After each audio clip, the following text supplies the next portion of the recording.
பிடி பிரேமிகளுக்கு வணக்கம். இந்த வாரம் நிறைய படங்கள் வரல, ஒரு 4-5 படம் தான் வந்திருக்கு. அதில் முக்கியமான படங்கள்னு எடுத்துக்கிட்டால் கருடன், அது இல்லாமல் 2-3 படங்கள் வந்திருக்கு. நான் வந்து பஞ்சாயத் சீசன் 3 பார்த்துருக்கேன். அமேசான் பிரைமில் ரிலீஸ் ஆகிருக்கு.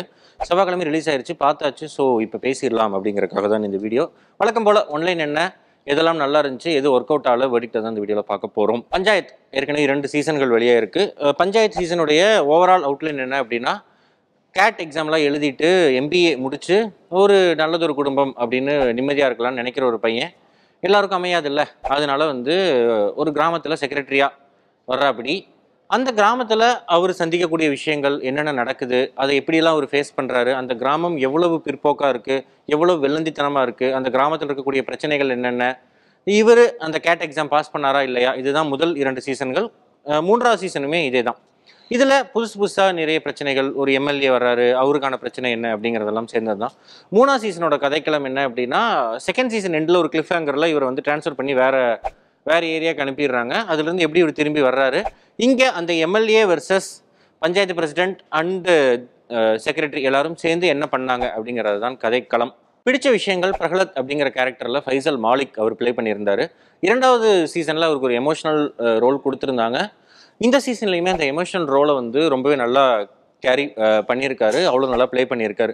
சந்தன் ராய் அவருக்குரிய அந்த அசிஸ்டன்ட் ரோலை இந்த சீசன்லையுமே நல்லா ஒரு ஜோவியலான ரோல் தான், அது கேஷுவலாக பண்ணியிருக்காரு. சீசனுடைய ஹீரோ ஜிதேந்திர குமார், அவர் தான் மிஸ்டர் செக்ரட்டரி, அவர் தான் வருவார். ஸோ அவருடைய ரோல் தான் வந்து முக்கியமான ரோல். அவர் எப்படி இந்த விஷயங்கள்லாம் ஹேண்டில் பண்ணுறாரு, இந்த கிராமத்தை எப்படி டீல் பண்ணுறாரு அப்படிங்கிற விஷயங்கள் ரொம்பவே நல்லா இருந்துச்சு. இதெல்லாம் தாண்டி இந்த சீரீஸ் ஏன் பிரைமில் ரொம்பவே ஒரு ஹிட்டான சீரீஸ் அப்படின்னா, ஒரு கிராமம்னு எடுத்துக்கிட்டு அந்த கிராமத்தில் நம்ம கிராமங்கள் அளவுக்கு இல்லைனாலும் ஒரு யூபியில் இருக்கிற கிராமம் அப்படிங்கிறனால 7 மணி 8 மணிங்கிறதே அங்கே வந்து மிட் நைட்டு 7 மணிக்கு அப்புறமே வந்து பெருசாக எந்த வேலையுமே இருக்காது. ஸோ கதைக்களம் அப்படிங்கிறதே அதுக்கு முன்னாடி ஒரு காலையில் 10 மணிக்கு ஆரம்பித்து 7 மணியோட முடிகிற கதைக்களம். அதுக்குள்ளே நடக்கிற விஷயங்கள், சின்ன சின்ன சம்பவங்கள்னு எடுத்து அதை எவ்வளோ சுவாரஸ்யமாக கொண்டு போக முடியும்னு கொண்டு போயிருப்பாங்க.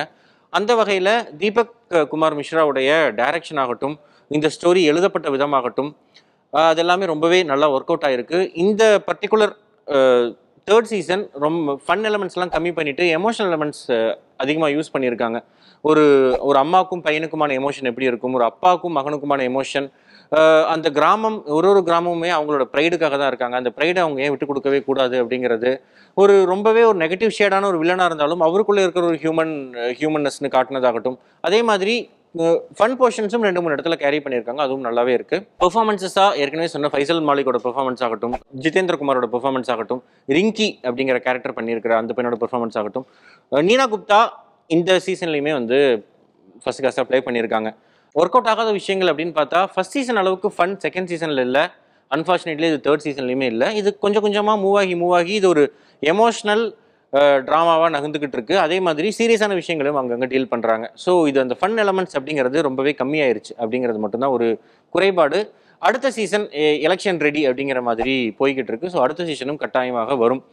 வேர்டிட்டாக சொல்லணும் அப்படின்னா, இது பிஞ்சு வாட்சா அப்படின்னா நிச்சயம் பிஞ்சு வாட்ச் கிடையாது. இந்த சீசன் முதர்ந்தே பார்க்குறவங்களுக்கு இது கனெக்ட் ஆகும். மற்றபடி ஏண்டா இதெல்லாம் ஒரு இதுன்னு பார்த்துக்கிட்டு இருக்கியாடா அப்படிங்கிற ஃபீல் வரலாம். ஏன்னா ஒரு மெகா சீரியல் துணியில் தான் இந்த சீரீஸே இருக்கும். ஆனாலும் ஒரு கிராமம் எப்படி இருக்குது அப்படிங்கிறத வந்து அப்பட்டமாக நம்மளால் பார்க்க முடியும். அதெல்லாம் தாண்டி ஒரு முக்கியமான விஷயம், நம்ம ஸ்டேட், இங்கே யார் ரூலிங் பார்ட்டி, அப்போசிஷன் பார்ட்டி அப்படிங்கிறதெல்லாம் தாண்டி நம்ம எவ்வளோ முன்னேறி போயிட்டோம் அப்படிங்கிறதுக்கான ஒரு எடுத்துக்காட்டாக ஒரு சாம்பிளாக இந்த சீரீஸை பார்க்க முடியும். ஏன்னா பஞ்சாயத்து சீரீஸில் இருக்கிற மாதிரியான ஒரு கிராமம் தமிழ்நாட்டில் நீங்கள் தேடி கண்டுபிடிக்கணும். ஏன்னா நம்ம எவ்வளவோ முன்னேறிட்டோம். இன்னுமே நம்மளை வந்து உங்களை யூபி மாதிரி மாற்றி காட்டுறேன், குஜராத் மாதிரி மாற்றி காட்டுறேன்னு யாராவது சொன்னால்